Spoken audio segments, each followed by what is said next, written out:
सो hi everyone, आज हम लोग पढ़ने वाले हैं इंडियन स्ट्रगल फॉर फ्रीडम और इसी के साथ हम लोग कांग्रेस की स्थापना वगैरह भी पढ़ने वाले हैं। इस यहाँ से जो है हमारा वो कोर हम लोग का जो स्ट्रगल था, फ्रीडम था, वो स्टार्ट होता है। राजाओं महाराजाओं का जितना भी युद्ध वगैरह था वो सब यहाँ तक समाप्त होता है। यहाँ से अब पॉलिटिकल दम पे हम लोग किस तरीके से अपना इंडिपेंडेंस को वापस लिए हैं, वो आज़ादी को, फ्रीडम को हम लोग वापस लिए हैं, उसके बारे में हम लोग पढ़ने वाले हैं। तो यहाँ से बहुत इंपॉर्टेंट है, अच्छे से ध्यान से एक एक पॉइंट को नोट डाउन करते जाइएगा और पढ़ते जाइएगा। ऐसा नहीं, इसके पहले भी बीच में बहुत सारे युद्ध हुए, बहुत सारे जनजातीय युद्ध हुए हैं, बहुत सारे किसान आंदोलन हुए हैं, समाज सुधार आंदोलन हुए, तो वो सब हम लोग एक अलग से वीडियो में हम लोग पढ़ेंगे। क्लियर है? तो चलिए हम लोग स्टार्ट करते हैं। सबसे पहले इंडियन स्ट्रगल फॉर फ्रीडम में हम लोग 3 पार्ट में इसे डिवाइड करके हम लोग पढ़ेंगे। सबसे पहला मॉडरेट, उसके बाद एक्सट्रीमिस्ट एंड लास्ट में हम लोग पढ़ेंगे most important Gandhian era, Gandhi ji का युग। क्लियर है? चलिए, मॉडरेट का मतलब क्या था? मॉडरेट का मतलब ऐसे लोग जो युद्ध विचार मतलब लड़ाई झगड़े के आधार पर नहीं, संवैधानिक तरीके से मांग रखते हो। ऐसे लोग जो संवैधानिक तरीके से जो अपने मांगों को रखे, मतलब शांति से लेटर वगैरह लिखना, अंग्रेजों को देना, हाँ मैं ये प्रॉब्लम है, इसका आप निदान कीजिए, ये सब वगैरह। क्लियर? अच्छा, मॉडरेट को हिंदी में आप ध्यान रखिएगा, मॉडरेट को हिंदी में बोला जाता है, आप इसे नर्मपंथी भी बोल सकते हैं, नर्मपंथी या उदारवादी। उदारवादी, क्लियर है? चलिए, तो उदारवादी या नर्मपंथी जो संवैधानिक तरीके से अपने मांग को रखें, लेटर लिख करके अंग्रेज को देना कि हमें क्या प्रॉब्लम है, अब उनका मन वो इस पे सॉल्व करें या ना करें इस प्रॉब्लम को, ये चीज है। ठीक है? इसके जो ये यहां से क्वेश्चन ये राइज होता है कि इनके हेड लीडर्स वगैरह कौन थे। तो हेड लीडर इनके याद रखिएगा, सबसे पहले तो बनर्जी जी, WC बनर्जी। उसके बाद दादा भाई नौरोजी, दादा भाई नौरोजी, इनकी बुक भी है तो वो हम लोग आगे देखेंगे। उसके बाद गोपाल कृष्ण गोखले, गोपाल कृष्ण गोखले। देखिए, ये बनर्जी और इनके एक भाई थे सुरेंद्र नाथ बनर्जी, सुरेंद्र नाथ बनर्जी। ये इतने जो थे वो हेड लीडर थे किसके? नर्मपंथी दल के। इसके अलावा भी बहुत सारे थे, पर ये बेसिकली हमारे इंपॉर्टेंट लीडर्स। क्लियर है? नेक्स्ट हम लोग बात करते हैं एक्सट्रीमिस्ट, जिससे बोला जाता है उग्रवादी या गर्मपंथी, गर्मपंथी या उग्रवादी। क्लियर है? इनके अकॉर्डिंग विचार, इनका विचारधारा क्या था? अब ऐसा नहीं कि ये लोग गोली बम उठा लिया और मारना स्टार्ट कर देंगे अंग्रेज को, ऐसा कुछ नहीं था। लेकिन इनका विचार जो था वो उग्र था। मतलब इनके कहने का ये मतलब था कि हमारा जन्मसिद्ध अधिकार है, आजादी हमारा जन्मसिद्ध अधिकार है, आजादी हमारा जन्मसिद्ध अधिकार है। हम लोग इससे क्यों दूसरे के सामने भीख मांगकर हम लोग इससे ले, है ना? ये था इनका, ये था इनका विचार। क्लियर है? इनके जो हेड है उनका नाम ध्यान रखिएगा।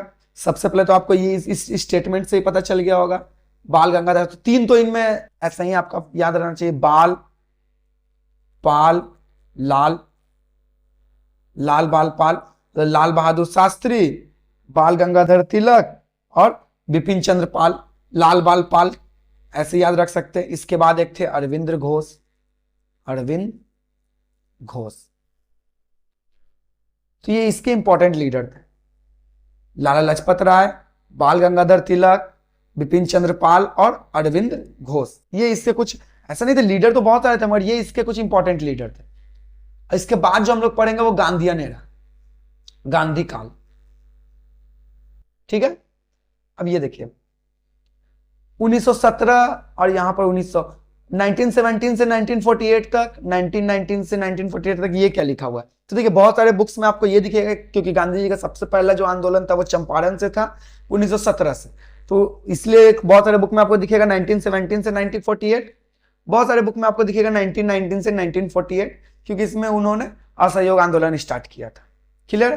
तो इस टाइम पीरियड का भी आपसे एग्जाम में पूछा नहीं जाएगा, ये गांधी जी का कभी टाइम पीरियड आपसे एग्जाम में पूछा नहीं जाएगा, जो सिर्फ आप ध्यान रखिएगा। अच्छा ये समझिए, ये एक्सट्रीमिस्ट और मॉडरेट जो थे, मतलब नरपंथी और गर्मपंथी जो थे, ये दोनों कभी एक साथ हुआ करते थे। किसमें? तो कांग्रेस के अंतर्गत। तो अब हम लोग पढ़ने वाले हैं, यहां से ये हो गया इसका बेसिक। हम लोग स्टेप बाय स्टेप आगे की ओर चलेंगे, किस तरीके से हमें स्ट्रगल मिला। तो सबसे पहले यहां पर स्टार्ट करेंगे हम लोग 1885 से। स्टार्टिंग में देखिए मॉडरेट और एक्सट्रीमिस्ट दोनों एक ही थे, वो अभी हम लोग देख लेते हैं आगे। देखिए यहाँ, चलिए तो हम लोग स्टार्ट करते हैं कांग्रेस से। सबसे पहला और सबसे इंपॉर्टेंट क्वेश्चन, तो कांग्रेस की स्थापना कब हुई? तो डेट याद रखिएगा 1885 को, ईयर है 1885। उससे पहले हम लोग ये समझ लेते हैं कांग्रेस का मतलब क्या था। तो ये एक लैटिन वर्ड है। लैटिन क्या होता है? मतलब विदेशी वर्ड है। इसका शाब्दिक अर्थ होता है नॉर्थ अमेरिका। पहले ये देखिए, नॉर्थ अमेरिका का ये वर्ड है, जिसका अर्थ क्या होता है? लोगों का समूह। तो कभी कभी पूछ दिया जाता है कांग्रेस का अर्थ क्या है? लोगों का समूह, लोगों का समूह, a group of peoples is called Congress. Clear है? अच्छा, कांग्रेस अमेरिका में संसद का भी नाम कांग्रेस ही है, जो लोगों का संसद है उसका भी नाम कांग्रेस ही है, तो कंफ्यूज मत कर जाइएगा। कांग्रेस कहाँ का वर्ड है? नॉर्थ अमेरिका का वर्ड है, इसलिए इसको लैटिन वर्ड बोला जाता है। विदेश के मतलब उस साइड के वर्ड को हम लोग लैटिन वर्ड्स का श्रेणी में रखते हैं। कांग्रेस का बेसिकली अर्थ क्या है? लोगों का समूह। क्लियर है? तो सबसे पहला क्वेश्चन कि कांग्रेस की स्थापना किसने की?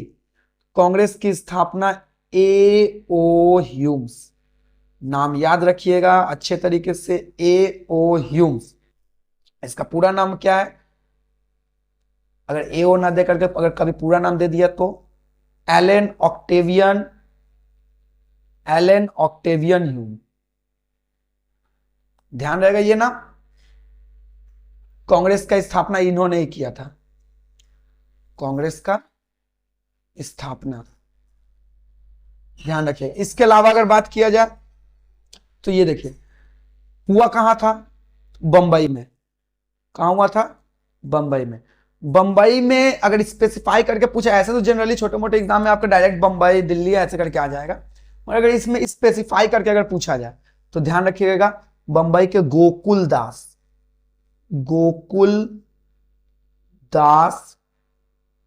तेजपाल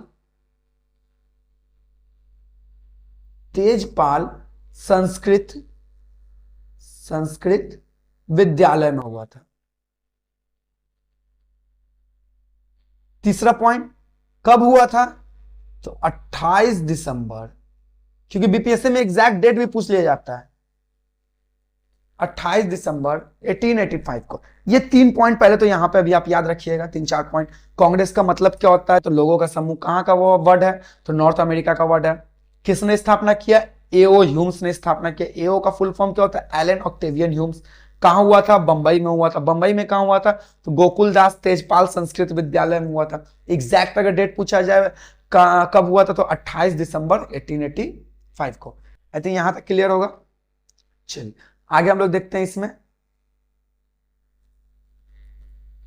तो ये स्थापना हो गया आपका 1885 में, 28 दिसंबर 28 दिसंबर 1885 में कांग्रेस का स्थापना हो जाता है।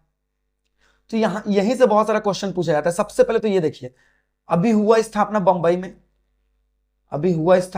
में, मगर ये रियली में ये बंबई में होना नहीं था। इसका स्थापना, इसका जो इस्टेब्लिशमेंट होने वाला था वो पूना में होना था, ये पूना में होने वाला था।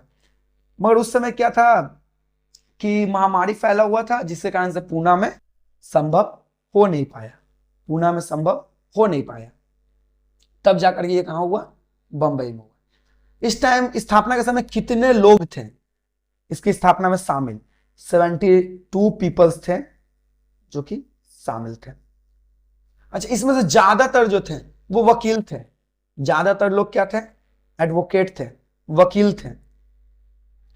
इसलिए इस ग्रुप को नाम ही दे दिया गया क्या?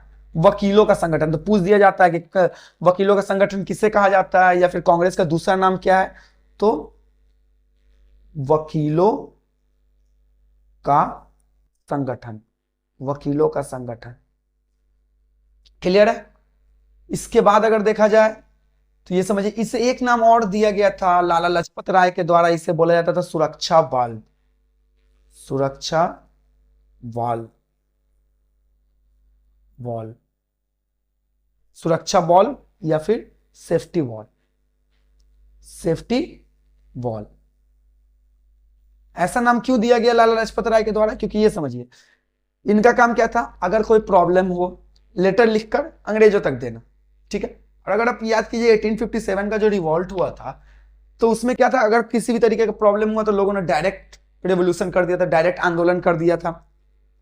तो बहुत सारे लोगों के दिमाग में ये था कि चूंकि ये इसका स्थापना किया था वो एओ ह्यूम्स था, जो कि अंग्रेज था, है ना। तो बहुत सारे लोगों के दिमाग में ये था कि ऐसा तो नहीं कि मतलब फिर से ऐसा हंगामा ना हो जिसके कारण से अंग्रेजों के द्वारा ही बनाया गया संगठन है, कि अगर कोई प्रॉब्लम हुआ तो लेटर लिख कर दिया गया कि हाँ, अगर उसको अच्छा लगा तो सॉल्व किया, नहीं अच्छा लगा तो छोड़ दिया गया। तो बहुत सारे लोगों के दिमाग में ये था, तो ऐसा ही एक लाला लाजपत राय के भी दिमाग में था, इसलिए उन्होंने कांग्रेस को क्या बोला, अभी नहीं बाद में जाकर बोला सेफ्टी वॉल्व, सुरक्षा बल। यहां तक क्लियर है। चलिए आगे अगर देखा जाए तो इनमें प्रस्ताव कितने पास हुए थे, ये भी अगर यहां से टफ क्वेश्चन अगर बनाना हो तो ये सारे पॉइंट्स फैक्ट्स है, ध्यान रखिएगा। 9 प्रस्ताव थे, टोटल प्रस्ताव कितने पास किए गए थे, 9। क्लियर है यहां तक। अब थोड़ा सा यहां पर हम लोग थोड़ा सा एओ ह्यूम्स के बारे में भी थोड़ा सा और पढ़ लेते हैं ना। ये तो था कांग्रेस का स्थापना, यहां तक हो गया क्लियर। अब एओ ह्यूम्स, जिनका पूरा नाम क्या था, Allan Allan Octavian Octavian Humes, Humes, ध्यान रहेगा ये नाम। चलिए इसके बारे में अगर देखा जाए तो सबसे पहले ये कहां के निवासी थे, ये एग्जाम में क्वेश्चन पूछ लिया जाता है, कहां के निवासी थे, तो ध्यान रखिएगा स्कॉटलैंड। कहां के निवासी थे, स्कॉटलैंड के निवासी थे। ये किस पद पर थे, तो सिविल सर्विस के पद पे थे, सिविल सर्विस के पद पे थे भारत में, सिविल सर्विस के पद पे थे। इन्हें किस नाम से जाना जाता है, शिमला का संत। ये बहुत इंपॉर्टेंट क्वेश्चन है, शिमला का संत किसे कहा जाता है, तो एओ ह्यूम्स को शिमला का संत। क्लियर है यहां तक। इन्हें महामंत्री या सचिव के पद पे भारत में कब तक कायम थे, तो 1885 से लेकर 1907 तक कांग्रेस में सचिव के रूप में कायम थे, महासचिव।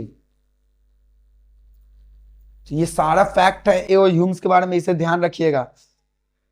किसके समर्थक थे, तो ब्रह्म विद्या के, ब्रह्म विद्या के। ये हम लोग पढ़ेंगे जब धार्मिक सुधार पढ़ेंगे, उस समय हम लोग पढ़ेंगे ब्रह्म विद्या क्या होता है, एक केसरवाद क्या होता है, ये सब हम लोग आगे पढ़ेंगे। उसके बाद इनकी एक जीवनी है, मतलब बायोग्राफी है, जिनका नाम है वेडर्बन,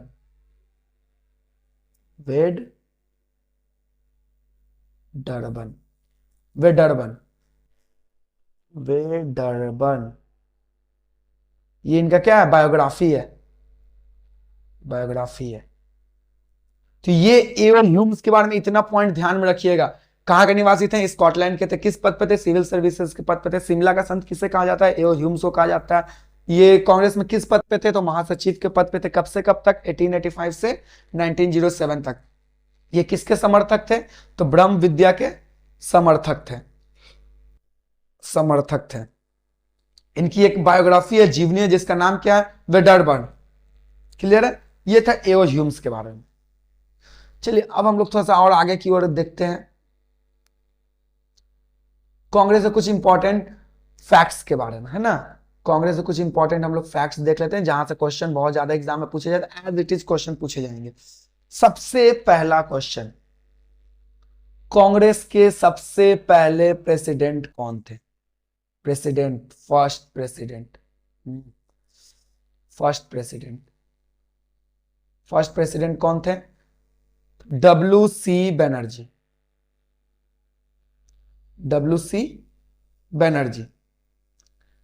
1885 में सबसे पहला, और कहां, तो बंबई में। ये पॉइंट ध्यान रखिएगा।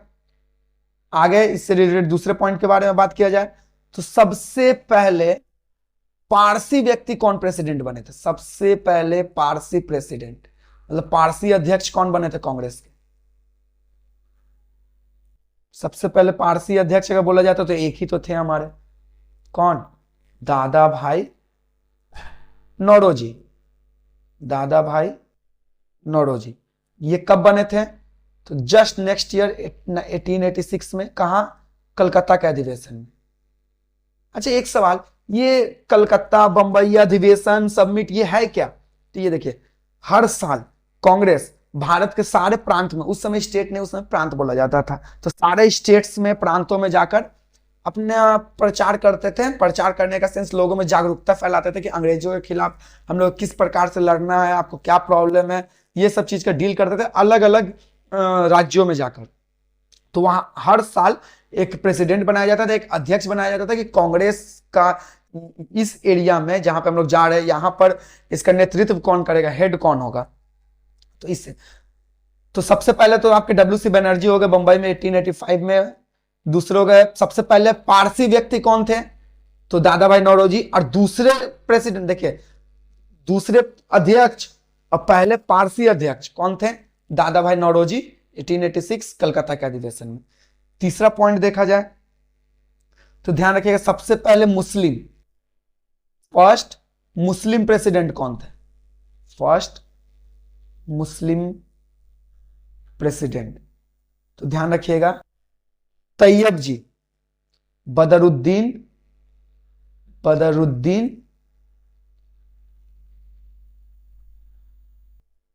तैयब जी। कब बन गए थे? तो नेक्स्ट ईयर 1887 में। कहां अधिवेशन ये हुआ था? तो मद्रास में। तो तीसरे प्रेसिडेंट और पहले मुस्लिम प्रेसिडेंट कौन थे? बदरुद्दीन तैयब जी। 1887 का अधिवेशन मद्रास में हुआ था। यहां तक क्लियर है?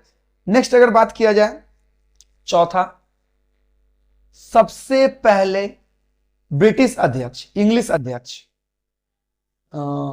अंग्रेज, सबसे पहले अंग्रेज अध्यक्ष कौन बने थे, प्रेसिडेंट कौन बने थे? तो जॉर्ज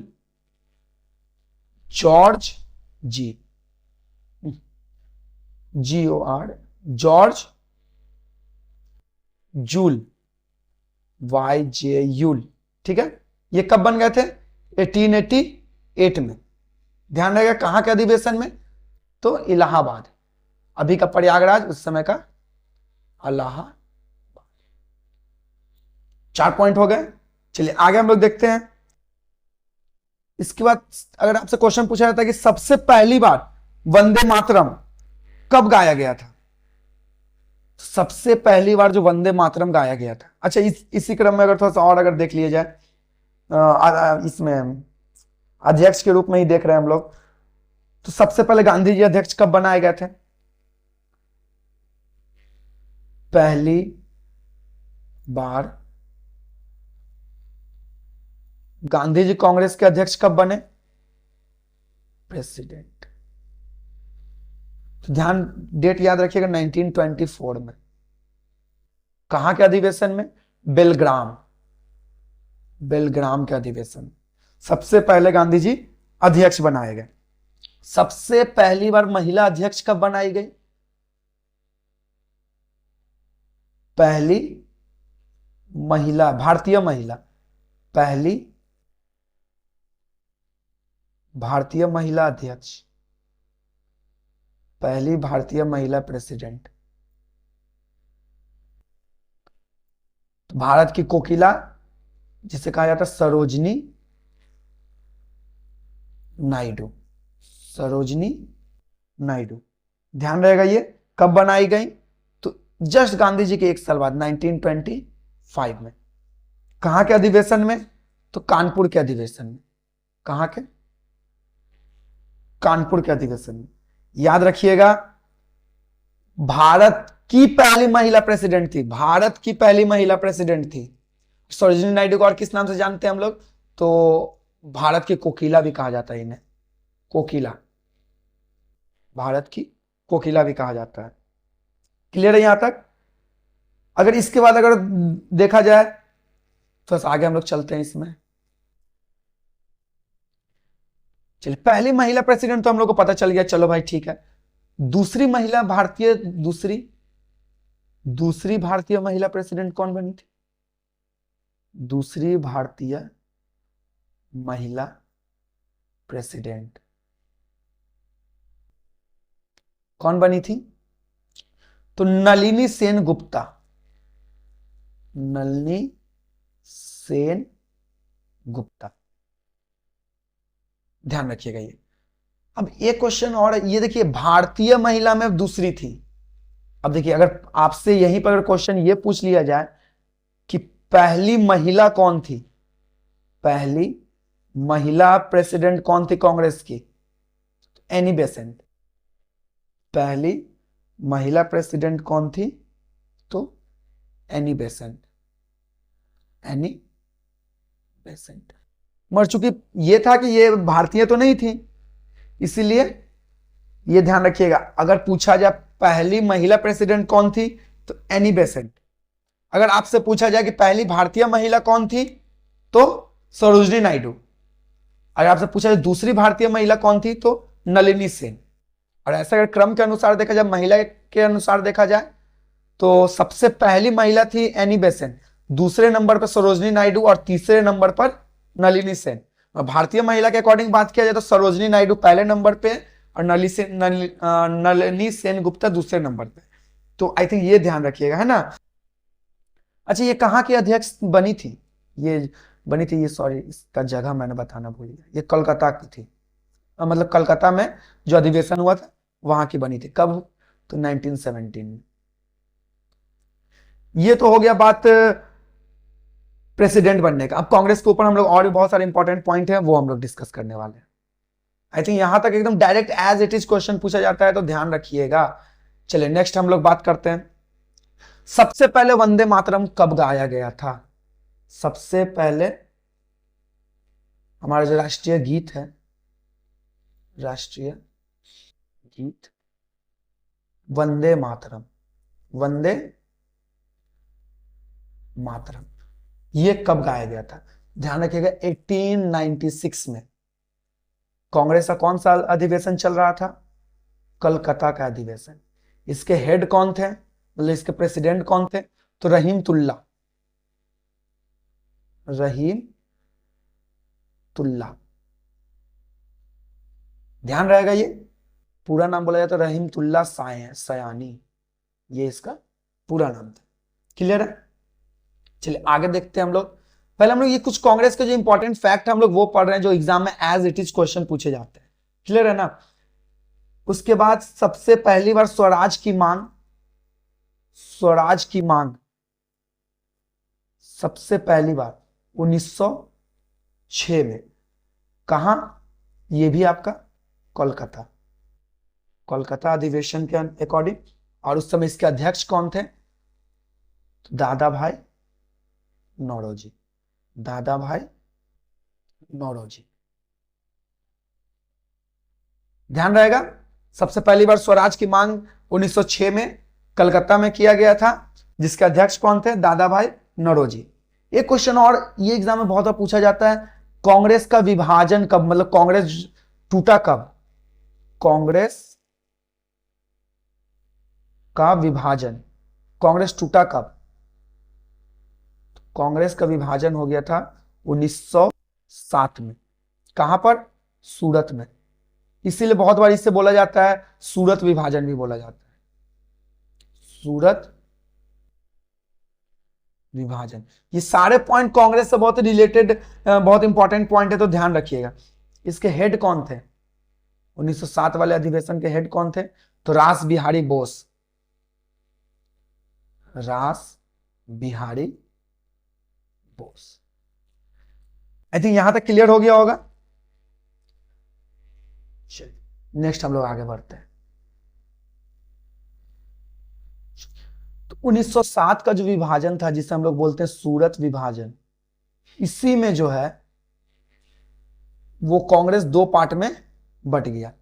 कौन कौन सा? एक नरम दल और एक गरम दल। नरम दल और गरम दल, ये ध्यान रखिएगा। क्लियर है? तो अब इसमें भी पूछा जाएगा कि नरम दल के लीडर कौन थे और गरम दल के लीडर्स कौन थे, तो ये आप ध्यान रखिएगा।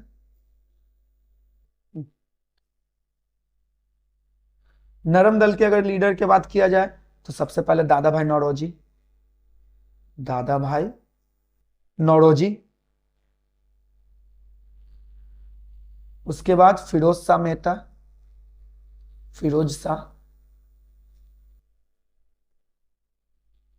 फिरोज शाह मेहता। इसके बाद बात किया जाए तो डब्ल्यू.सी. बनर्जी, बनर्जी और तैयब जी, बदरुद्दीन, बदरुद्दीन तैयब जी। ये सब कौन थे? नरम दल के नेता थे। एग्जाम में पूछ दिया जाता है इनमें से कौन नरम दल के नेता नहीं थे या इनमें से कौन गरम दल के नेता था, इस टाइप से पूछ दिया जाता है, तो ये ध्यान रखिएगा। ठीक है? गरम दल के नेता का बात किया जाए तो रास बिहारी बोस, रास बिहारी बोस। उसके बाद रास बिहारी घोष, बोस घोष। ठीक है? लाला लाजपत राय, भाई लाल बाल पाल, लाल बाल पाल, लाला लाजपत राय, बाल गंगाधर तिलक और बिपिन चंद्र पाल, ये लोग जो थे वो गरम दल में थे। क्लियर है? चलिए, इसके बाद हम लोग और फैक्ट के ऊपर बात करते हैं थोड़ा सा। ये सारे ध्यान रखिए, सारे के सारे पॉइंट इंपॉर्टेंट है, किसी न किसी एग्जाम में जरूर पूछे जाएंगे, तो इन्हें अच्छे से रिवीजन जरूर कर लीजिएगा। नेक्स्ट अधिवेशन का हम लोग बात करते हैं।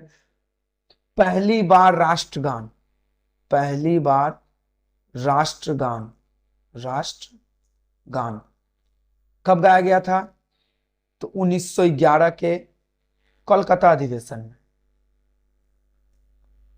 कोलकाता अधिवेशन में, जिसके अध्यक्ष कौन थे? वी.एन. धर, वी.एन. धर, ये अध्यक्ष थे। क्लियर है? राष्ट्रगान लिखा किसने था? तो रविंद्रनाथ टैगोर, रविंद्रनाथ टैगोर, इन्होंने ही सबसे पहली बार ये गाना गाया था कांग्रेस के मंच से। क्लियर? रविंद्रनाथ टैगोर ने सिर्फ भारत का ही नहीं, इन्होंने बांग्लादेश के लिए भी ये राष्ट्रगान इन्हीं के द्वारा गाया गया, उसी को लिया गया। क्लियर है? चलिए, अब हम लोग बात करते हैं 1912। 1911 हो गया, 1912 बिहार के लिए बहुत इंपॉर्टेंट साल। बिहार के लिए कैसे इंपॉर्टेंट साल? तो पहली बार जो अधिवेशन हुआ बिहार में, पहली बार अधिवेशन कांग्रेस का बिहार में, पहली बार। ठीक है? वो भी कहां पे? बिहार के, बिहार के बांकीपुर में, बिहार के बांकीपुर में पहली बार यह अधिवेशन हुआ। इसके अध्यक्ष कौन थे? तो ये ध्यान रखिएगा, माडगोलकर, आर नारायण, आर नारायण माडगोलकर, माडगोलकर। ध्यान रखिएगा, 1912 में बिहार में सबसे पहली बार अधिवेशन कब हुआ था? 1912 में। कहां हुआ था? बिहार में, बांकीपुर में हुआ था। इसके अध्यक्ष कौन थे? माडगोलकर, आर नारायण माडगोलकर या फिर आर.एन. माडगोलकर, आप कुछ भी बोल सकते हैं। ठीक है? चलिए, इसके बाद एक बहुत इंपॉर्टेंट साल आता है 1916 का। इसमें क्या हुआ? तो इसमें नरम दल और गरम दल दोनों फिर से एक हो गए, मिल गए। 1907 में अलग, ध्यान रखिएगा, 1907 में अलग हुआ था सूरत में, उसे सूरत अधिवेशन कहा गया, और इसमें ये दोनों मिल गए, नरम दल और गर्म दल। इसका अधिवेशन कहां हुआ था? ध्यान रखिएगा, लखनऊ में। कहां हुआ था? लखनऊ में हुआ था। ठीक है? और इसी साल मुस्लिम लीग, अब ये मुस्लिम लीग क्या है, कब है, वो हम लोग आगे पढ़ेंगे। इसी साल मुस्लिम लीग और कांग्रेस के बीच भी समझौता हो गया। मुस्लिम लीग और कांग्रेस के बीच समझौता हुआ। क्लियर है यहां तक? समझौता किस बात को हुआ? तो मुस्लिम लीग की सांप्रदायिक बातों को मान ली गई थी, और यही हमारा सबसे बड़ा भूल भी था। खैर वो हम लोग आगे पढ़ेंगे। मुस्लिम लीग का कुछ सांप्रदायिकता वाली बातें थी, मतलब धर्म के आधार पर कुछ बातें थी जिन्हें कांग्रेस ने स्वीकार कर लिया। सिर्फ किस लिए? कि तो हम लोग एक साथ मिलकर काम करेंगे, जो कि हमारी सबसे बड़ी भूल थी, ये ध्यान रखें। अच्छा, इसके अध्यक्ष कौन थे? 1916 वाले जो ये है, उसके अध्यक्ष कौन थे?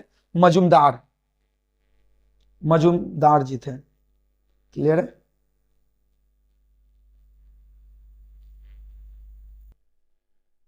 मजूमदार। इनका पूरा नाम अगर देखा जाए, और इनका पूरा नाम अगर बोला जाए, तो अंबिका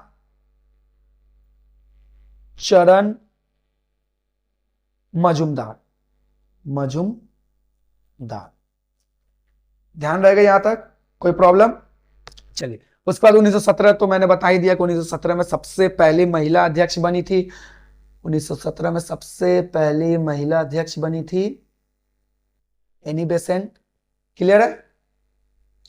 जो भारत की नहीं थी, ऐसे बोला जाए महिला अध्यक्ष, तो पहली महिला अध्यक्ष थी, और भारतीय पहली महिला अध्यक्ष सरोजिनी नायडू, जिसे कोकिला, भारत की कोकिला कहा जाता है। दूसरी नलिनी सेन।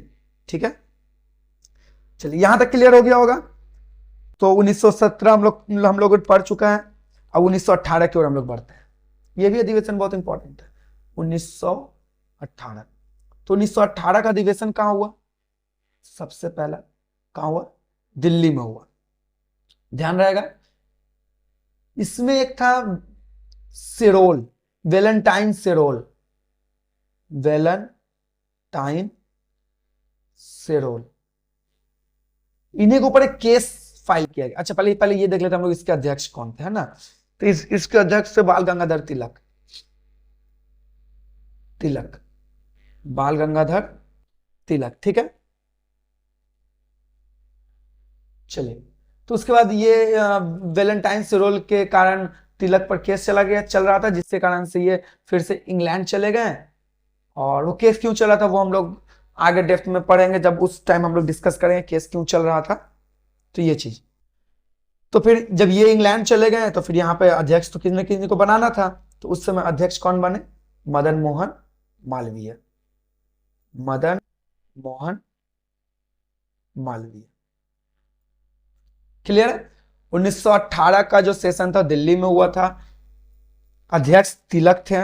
वेलेंटाइन सिरोल मामले में एक केस चला था तिलक के ऊपर, जिनके कारण इन्हें कहां जाना पड़ा? इंग्लैंड जाना पड़ा। तो फिर उसके बाद यहाँ इस कांग्रेस का अध्यक्ष किन्हें बनाया गया? तो मदन मोहन मालवीय को बनाया गया। यहां तक क्लियर है? चलिए आगे अगर हम लोग देखें तो सबसे इंपॉर्टेंट, बहुत ज्यादा इंपॉर्टेंट 1919 की घटना, मोस्ट इंपॉर्टेंट पॉइंट है ये 1919 की घटना। तो इसे ध्यान रखिएगा। क्यों? क्योंकि इसी में क्या हुआ था? जलियांवाला बाग हो गया था। जलियांवाला बाग हो गया था। जलियांवाला बाग हत्याकांड, तो ये हो गया था। तो ये डेट के साथ हम लोग अभी पढ़ने वाले, पूरा डिटेल में आगे पढ़ने वाले हैं। फिर तो इसका सम्मेलन कहाँ हुआ था? तो ये तो बताने की जरूरत है नहीं। जलियांवाला जहां हुआ, कहाँ है? अमृतसर। अमृतसर में ये सम्मेलन कांग्रेस का था, जिसके हेड कौन थे? चित्तरंजन दास बंधु, देश बंधु जिन्हें बोल सकते हैं। हेड चित्तरंजन दास, जिन्हें क्या बोला जाता है? देश बंधु बोला जाता है। देश बंधु बोला जाता है। ध्यान रहेगा यहां तक? चलिए, उसके बाद 1920 का साल, चलिए ठीक है, वो हम लोग गांधी जी में पढ़ेंगे। उसके बाद फिर 1924 में नेक्स्ट हुआ हम लोग बेलग्राम हुआ, जो कि सबसे पहला बिहार में अधिवेशन हुआ। उसके बाद 1925 वाले में सरोजिनी नायडू बनी, जो कि मैंने पहले ही बता दिया है। उसके बाद कौन सा है? 1926। 1926 ये साल क्यों इंपॉर्टेंट है? क्योंकि इसमें कांग्रेस के सभी लोगों ने खादी वस्त्र का प्रचार किया और सभी ने खादी वस्त्र पहना। ये खादी वस्त्र का सिंबल क्या था? कि अब हम लोग आपके द्वारा बनाए गए कपड़े को नहीं खरीदेंगे, हम लोग इंडियन कपड़े को पहनेंगे। तो साफ शब्दों में अभी के अकॉर्डिंग बायकॉट इंग्लैंड ना। तो इसके अध्यक्ष कौन थे? अयंगर, श्रीनिवास अयंगर। आई होप कि सारे पॉइंट्स को आप लिखते जा रहे होंगे। सारे पॉइंट कभी ना कभी इंपॉर्टेंट है, कभी ना कभी किसी न किसी एग्जाम में पूछे जाएंगे और बहुत बार पूछे भी गए हैं, तो ध्यान रखिएगा। अब नेक्स्ट हम लोग बात करते हैं 1929 का। ये बहुत इंपॉर्टेंट साल है। क्यों बहुत इंपॉर्टेंट साल है? क्योंकि जो इसके अध्यक्ष थे वो जवाहरलाल नेहरू थे। कहां हुआ था ये? तो लाहौर में हुआ था, क्योंकि उस समय तो पाकिस्तान हम ही लोग में था ना। तो ये इसमें क्या हुआ? इसमें सबसे पहले पूर्ण स्वराज की मांग रखी गई। सर्वप्रथम पूर्ण स्वराज की मांग। और सवाल ये होता है कि पूर्ण स्वराज की मांग तो हम लोग ऊपर भी देख चुके हैं, ऊपर भी 1987-88 के आसपास हम लोग पूर्ण स्वराज की मांग कर चुके हैं। तो इसमें क्या? इसमें लिखित तरीके पर, मतलब पेपर में लिख करके दिया गया कि हमें पूर्ण स्वराज चाहिए। ध्यान, इतना ध्यान रहेगा। चलिए और आगे इसमें अधिवेशन में अगर देखा जाए तो ये देखिए, अच्छा इसमें थोड़ा सा और देख लेते हैं हम लोग। ये किया कहाँ गया था? तो रावी नदी के तट पर। कहां पर? रावी नदी के तट पर। ये बहुत इंपॉर्टेंट क्वेश्चन है। कौन से नदी पर, मतलब कहां किया गया था? तो रावी नदी के तट पर सबसे पहली बार तिरंगा फहराया गया था। हमारा तिरंगा फहराया गया था। और इसी दिन ये बोला गया कि 26 जनवरी, ये देखिए 1929 का बात है, और नेहरू जी ने क्या बोला? 26 जनवरी 1930 तक हम पूर्ण स्वराज ले लेंगे, मतलब आजाद अंग्रेजों से हो जाएंगे। पर अफसोस की बात है हम लोग इस साल हो नहीं पाए आजाद। तो मगर इसी डेट को, ये 26 जनवरी वाले डेट को ही रिमार्केबल रखने के लिए, याद के तौर पर रखने के लिए हमारा संविधान दिवस, गणतंत्रता दिवस मनाया जाता है 26 जनवरी को। ये ध्यान रखिएगा। ये जो 26 जनवरी को डेट को जिस दिन नेहरू जी ने बोला था कि हम आजादी पा लेंगे, भले उस टाइम मिल नहीं पाया, मगर इस डेट को यादगार के तौर पर रखने के लिए हम लोग गणतंत्रता दिवस मनाते हैं। तो ध्यान रखिएगा 1929 का साल बहुत इंपॉर्टेंट था। क्लियर है यहां तक? चलिए, तो 1929 के अध्यक्ष कौन थे? जेल नेहरू। कहां हुआ था? लाहौर में हुआ था। सर्वप्रथम पूर्ण स्वराज की मांग की गई थी। कहां? रावी नदी के तट पर। और यहीं पर तिरंगा भी फहराया गया था, और ये लक्ष्य रखा गया था कि पूर्ण स्वराज हम लोग ले लेंगे 26 जनवरी 1930 तक। इसी दिन को यादगार के तौर पर रखने के लिए हम लोग 26 जनवरी को गणतंत्र दिवस मनाते हैं। क्लियर है यहां तक? चलिए, इसके बाद अगर नेक्स्ट अधिवेशन की ओर चला जाए तो 29 के बाद हम लोग नेक्स्ट अधिवेशन आता है 1931 का। नेक्स्ट अधिवेशन 1931 का। यह क्यों इंपॉर्टेंट है? क्योंकि इसी अधिवेशन में मूल अधिकार की मांग की गई थी। सबसे पहली बार कांग्रेस के मंच से मूल अधिकार की मांग। मूल अधिकार मतलब जो फंडामेंटल राइट, जो आप हम लोग जानते हैं। ये चूंकि यहाँ का पॉलिटी का चैप्टर, इसलिए मैं इसमें उतना डिस्कस नहीं करूंगा। मूल अधिकार की मांग। इस समय अध्यक्ष, और ये इसलिए भी इंपॉर्टेंट है क्योंकि इसके अध्यक्ष बहुत इंपॉर्टेंट है। कौन थे? सरदार वल्लभ भाई पटेल। वल्लभ भाई पटेल इसके अध्यक्ष थे। तो ध्यान रखिएगा, है ना।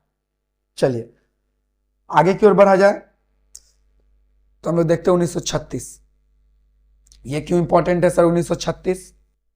तो 1936 इसलिए इंपॉर्टेंट है क्योंकि ये एकमात्र यहां पर अधिवेशन था जो कि फैजपुर गांव में हुआ था। फैजपुर है कहां? लखनऊ में, महाराष्ट्र में, सॉरी। फैजपुर कहां है? महाराष्ट्र में।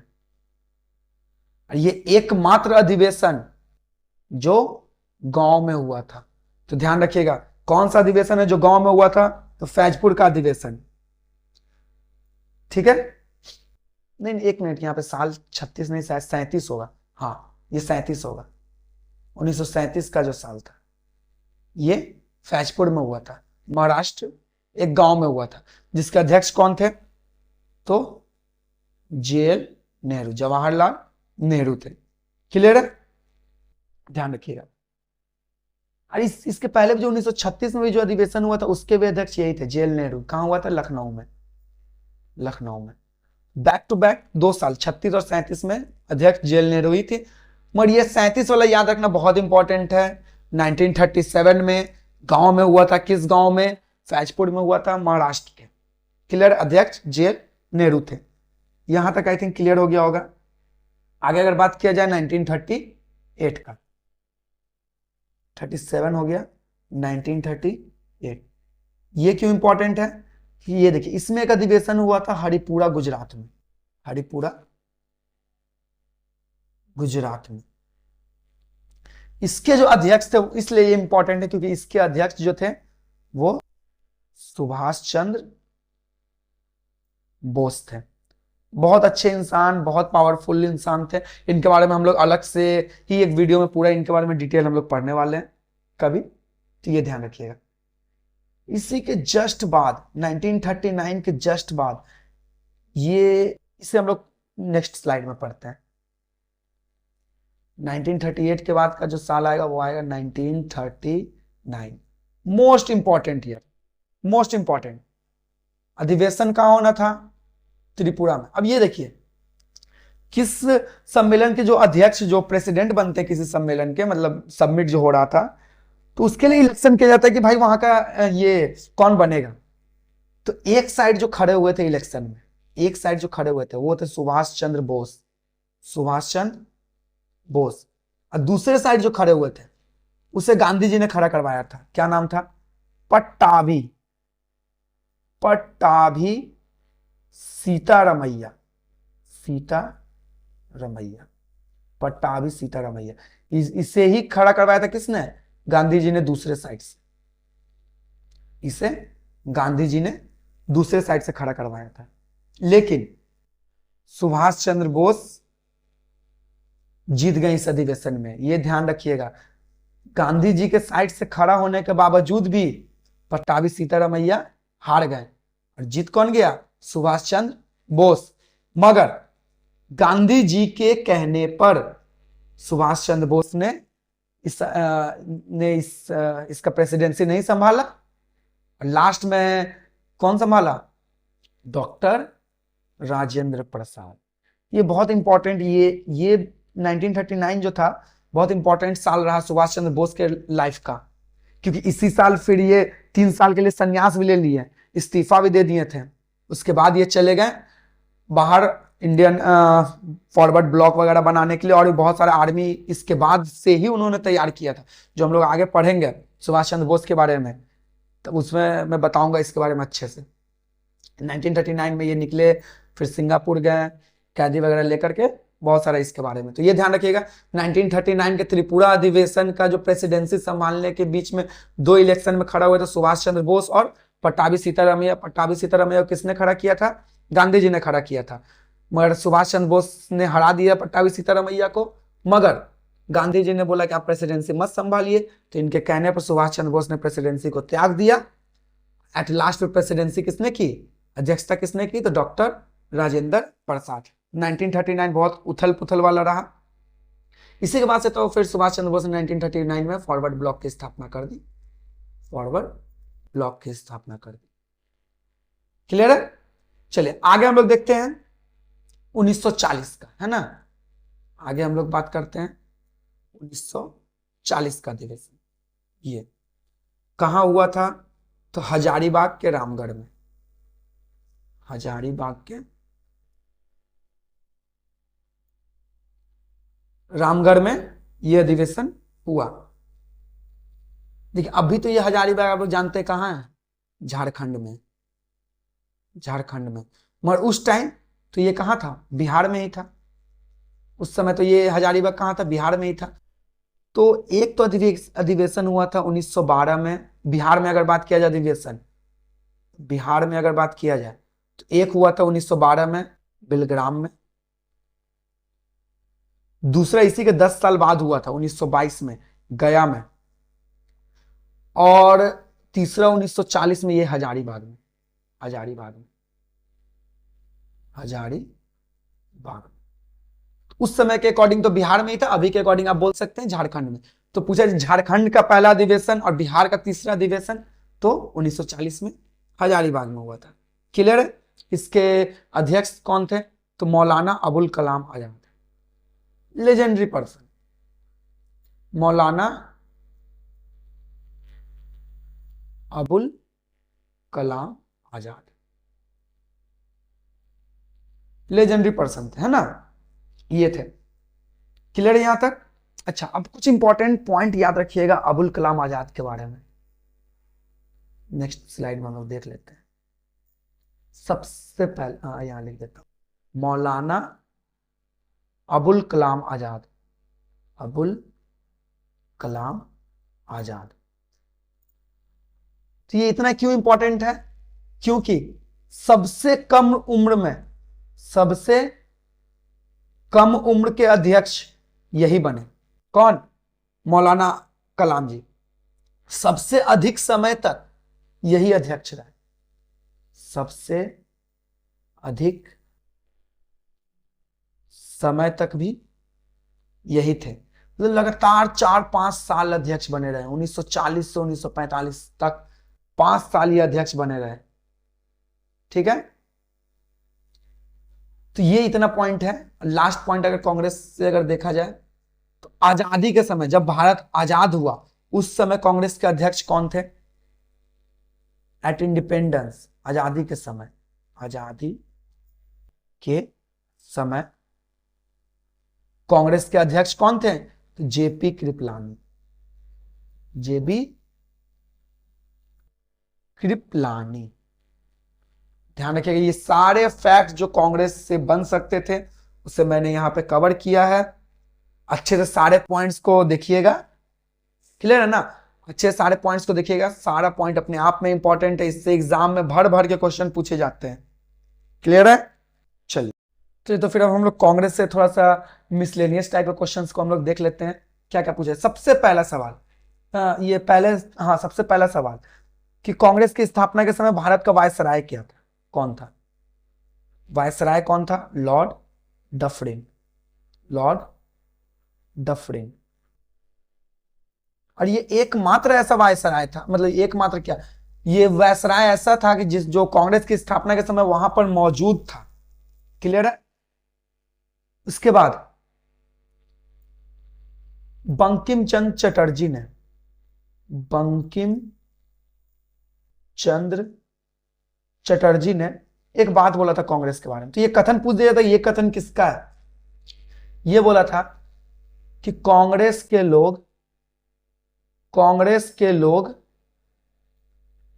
पद के भूखे हैं, पद के भूखे हैं।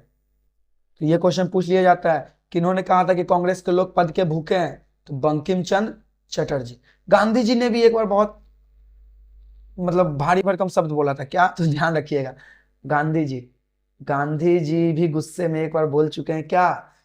कांग्रेस नामक संस्थान, कांग्रेस नामक संगठन को अब समाप्त कर देना चाहिए, समाप्त कर देना चाहिए। गांधी जी भी ये चीज बोल चुके थे बहुत पहले ही। क्लियर यहां तक? अच्छा, कांग्रेस के बारे में एक शब्द कर्जन ने भी बोला, कांग्रेस के बारे में एक शब्द कर्जन ने भी बोला, लॉर्ड कर्जन। क्या बोला? कांग्रेस अब लड़खड़ा रही है, कांग्रेस अब लड़खड़ा रही है, लड़खड़ा रही है। इससे और इससे मैं इसी हाल में देखना चाहता हूं, इससे मैं इसी हाल में देखना चाहता हूं। ये किसने कहा था? लॉर्ड कर्जन ने। तो ये पॉइंट्स ध्यान रखिएगा। उसके बाद अरविंद घोष, अरविंद घोष, अरविंद घोष ने क्या कहा? कांग्रेस अब क्षय रोग से मरने वाली है। क्षय रोग एक बीमारी का नाम होता है, आई होप कि बायो में आप लोगों ने पढ़ा होगा। कांग्रेस अब क्षय रोग से मरने वाली है, मरने वाली है। क्लियर है यहां तक? इसके बाद तिलक ने कहा, बाल गंगाधर तिलक, बाल गंगाधर तिलक, इसने क्या कहा कि चापलूसों का सम्मेलन, इनका इनका जो अधिवेशन होता था हर साल साल, जैसे कि मैंने अभी पढ़ाया, दिल्ली में, बंबई में, कलकत्ता में, हर जगह, तो उस सम्मेलन को इसने क्या नाम दिया, चापलूसों का सम्मेलन। चापलूसों का सम्मेलन मतलब जब जिसको भी जो गुस्सा आ रहा था, तो खैर अंग्रेज तो बोलेंगे ही बोलेंगे, अंग्रेज तो बोलेंगे ही बोलेंगे, मगर जब जब भारतीयों को गुस्सा आ रहा था, उनकी मांग सही टाइम पे पूरी नहीं हो पा रही थी, या बहुत सारे ऐसे कारण थे, तो जिसके जो मन में आया था वो कांग्रेस के बारे में बोल रहे थे। खैर बोलना सही भी था। चापलूसों का सम्मेलन है, किसने बोला, बाल गंगाधर तिलक ने। चलिए और हम लोग देखते हैं थोड़ा सा, लाला लाजपत राय ने भी बोला। जब बाल गंगाधर तिलक बोलेंगे तो लाजपत राय भी बोलेंगे, तो लाला लाजपत राय ने भी बोला, राय, इन्होंने क्या बोला, शिक्षित भारतीयों का मेला है, मतलब पढ़े लिखे भारतीयों का मेला है ये, शिक्षित भारतीयों का मेला, भारतीयों का मेला है। क्लियर। और भी एक चीज बोला था लाला लाजपत राय ने कि ये डफरिन की ही दिमाग की उपज है, डफरिन के दिमाग की उपज है, जिसके कारण मैंने आपको स्टार्टिंग में ही बताया क्या, कि सुरक्षा बल की तरह किस प्रकार से ये काम आ रहे थे, पर हाँ बाद में जाकर फिर यही कांग्रेस अंग्रेजों के लिए बहुत बड़ी सरदर्दी बन गई। तो ये बात थोड़ा ध्यान रखिएगा, है ना। फिर बाद में कर्जन ने, लॉर्ड कर्जन, यहां पर कहा गया, लॉर्ड कर्जन ने इसके अलावा एक स्टेटमेंट और भी दिया था। क्या दिया था, ये देशद्रोहियों का, लॉर्ड कर्जन ने एक स्टेटमेंट और दिया था, क्या, यह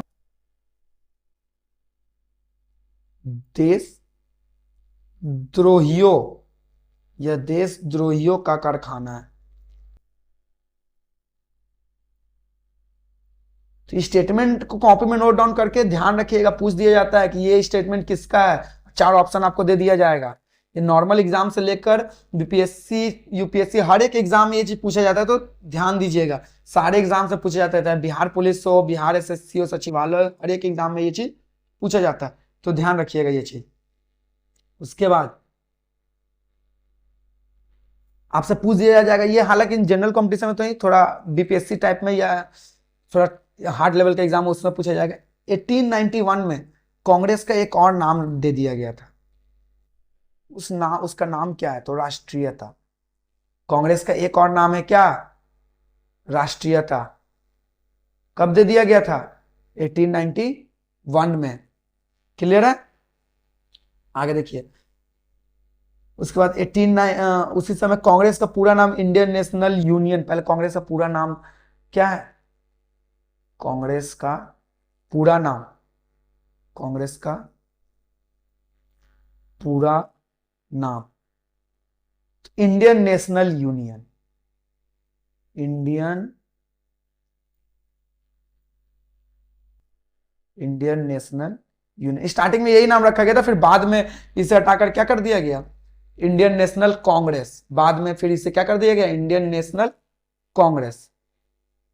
तो इसका पूरा नाम बोल लीजिए, फिर पूर्व नाम आप बोल सकते हैं, क्या था, इंडियन नेशनल यूनियन। तो ये पॉइंट ध्यान रखिएगा। क्लियर है यहां तक। अच्छा, कौन सा ऐसा अधिवेशन है, ये क्वेश्चन पूछा जा सकता है, कौन सा ऐसा अधिवेशन है जिसमें ब्रिटेन के शासक भारत आए थे, तो 1911 का कोलकाता अधिवेशन, 1911 का कोलकाता का जो अधिवेशन था, उसमें ब्रिटेन के जो शासक थे जॉर्ज पंचम, जॉर्ज फिफ्थ, और इनकी वाइफ, जिनका नाम क्या था, इनकी वाइफ महारानी मैरी, महारानी मैरी भारत आई थी 1911 में के कलकत्ता अधिवेशन में। यहां तक क्लियर है, कोई दिक्कत नहीं। चलिए, तो ये इतना पॉइंट था कांग्रेस से। इससे तो बाहर एग्जाम में कांग्रेस से रिलेटेड जितना मैं अभी तक बता चुका, इससे तो बाहर एग्जाम में क्वेश्चन नहीं जाएगा, चाहे आप किसी प्रकार के एग्जाम में बैठ जाए, इससे बाहर क्वेश्चन नहीं जाने वाला है एक्सेप्ट यूपीएससी। क्लियर है? तो सारे का अच्छे से नोट्स बनाइएगा और बार बार रिवीजन कीजिएगा। आई होप वीडियो अच्छा लगा हो तो वीडियो को लाइक कीजिएगा, अपने फ्रेंड्स के बीच शेयर कीजिएगा और सब्सक्राइब कीजिएगा, सपोर्ट बनाइए।